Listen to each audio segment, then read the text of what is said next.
जवन कुछ सुनले रहनी। भाई लोग नमस्कार, मैं रंगा कुमार, अब देख रहे हो कुमार रंगा यूट्यूब चैनल का स्वागत। दोस्तों मैं इस वीडियो में बात करेंगे कि सुपर स्टार खेसारी का जो वीडियो स्क्रीन पर जो आप लोग जो देख रहे हैं चल रहे हैं, जो आप लोग बता दो कि जो नया स्टूडियो जो आप लोग ओपन किया है ऑफिस, उसमें आप लोग ये डबिंग मतलब शूटिंग चल रहा है। जिसमें बता दो कि खेसारी का राजा राम जो मूवी था उसका आप लोग डबिंग मतलब शुरू हो रहा है, जैसे देख सकते हैं। सबसे पहले एक दिन पहले आप लोग आया, लेकिन वीडियो मेरे को आज नजर आया तो मैं आप लोग सोचा आप लोग बता दूँ।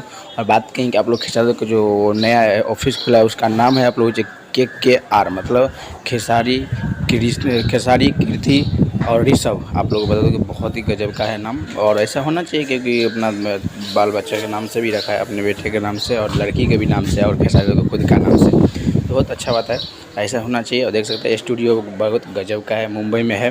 देख लीजिए आप लोग स्क्रीन पर जो चल रहा है वो आप लोग ऑफिस का बाहर का भी है और अंदर का भी है। और चंदा भाभी भी एक फ़ोटो शूटिंग किया था बाहर का, वो भी बहुत अच्छा